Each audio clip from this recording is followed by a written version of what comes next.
Guys, Andrew here. Welcome back to Drew Tutorial, and if you're new, special welcome to you. In this video, I'm going to show you how to remove a person or a group from a Google Calendar. So if in the past you have granted someone a calendar access and for some reason you want to remove them but not sure how to find the steps or how to find the settings to remove them, then I'm going to walk you through how easy it is to do so.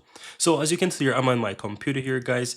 All you have to do once you're inside the Google Calendar is click the settings menu or the settings gear on the upper right hand side, go to settings, and from here you want to go ahead and choose the calendar on the left hand side. So let's say I go ahead and I choose, for example, the Drew tutorial or the family. Let's use the family as an example, right?